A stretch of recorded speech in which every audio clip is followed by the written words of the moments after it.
Hey guys, it's Nikki with Green Sprout Living. Today I'm just going to take you along and show you what I was able to preserve one day after work.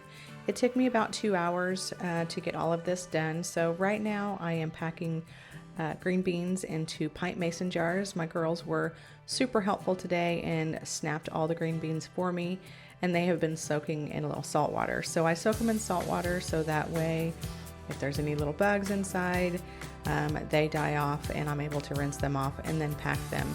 This is called the raw pack method. So there's several different methods that you can do. This is just the way I do it because I feel like it is quicker.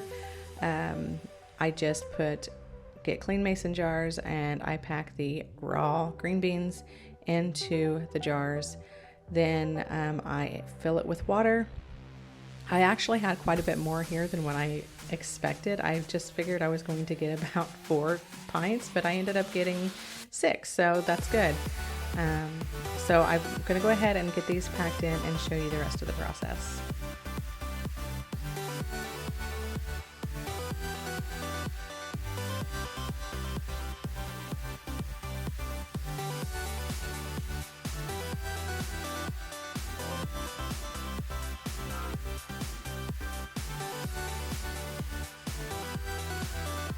So once I got my jars filled, I went ahead and filled them with water. I just had this distilled water, drinking water from one of our trips, so I thought I would go ahead and use it up.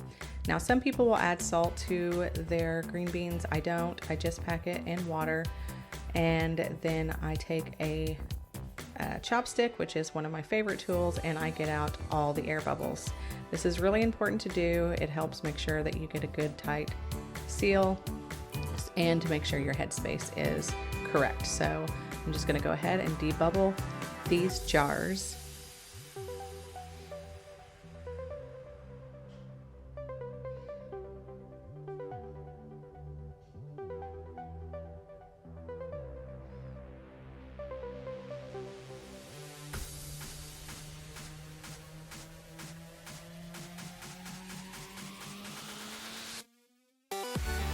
I'm going to go ahead and wipe the lids off here with a clean towel.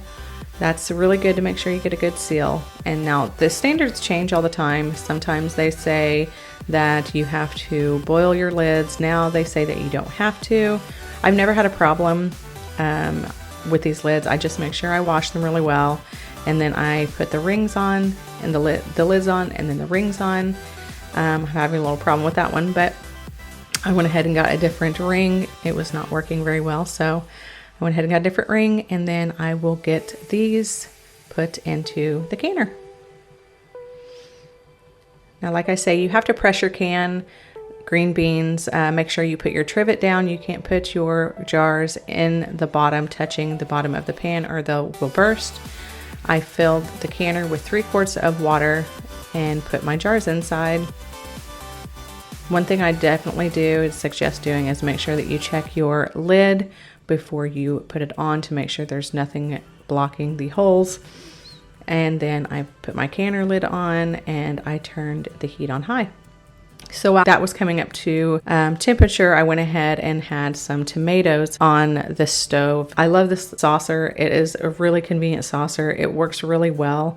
So a lot of times I will do small batches of tomatoes like this because my garden's starting to come to an end.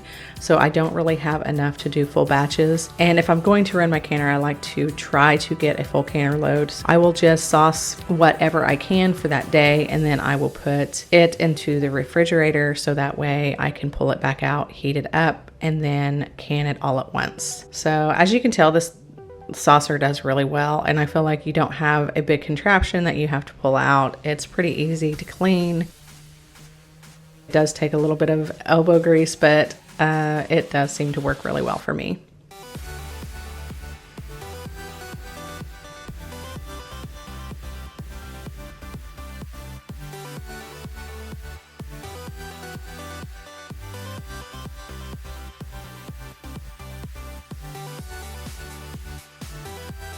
Scraping the bottom to make sure you get all of that goodness off there.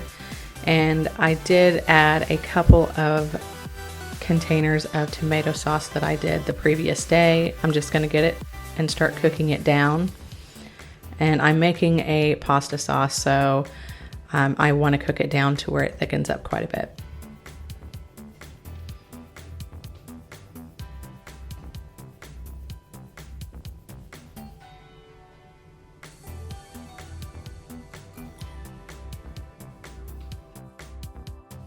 Okay, so I have my pressure canner ready and my tomato sauce heating up. I'm gonna go ahead and clean this disaster of a kitchen.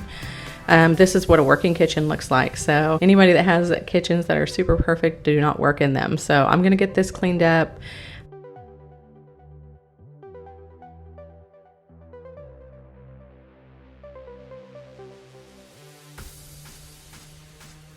As you can see, it is steaming and my tomato sauce is boiling and cooking down.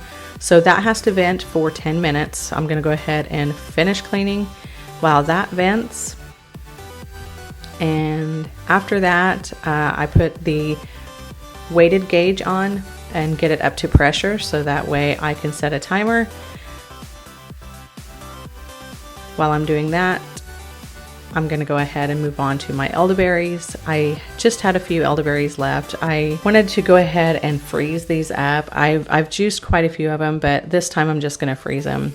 And the juice that I have put in the refrigerator, I have been freezing them into small containers like this because I make mini batches of elderberry syrup. So I will link it in a card up above to show you my recipe.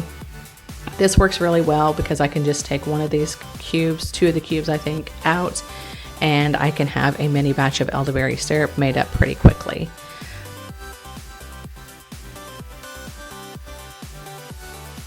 So in this instance, I went ahead and used my vacuum sealer to go ahead and seal these up.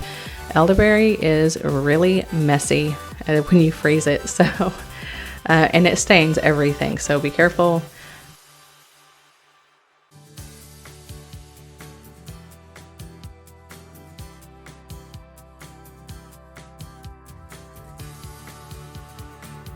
I'm gonna go ahead and use my vacuum sealer to get this sealed up and then fill up my molds again with the rest of the elderberry syrup.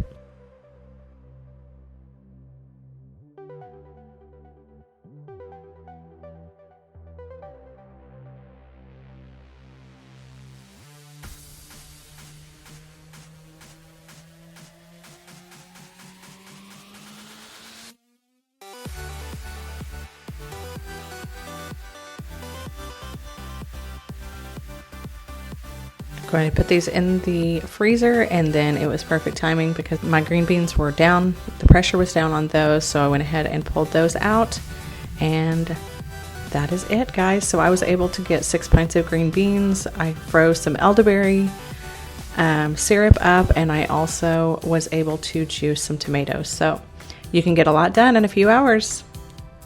All right, guys, that's it. Thanks for watching. We'll see you on the next one.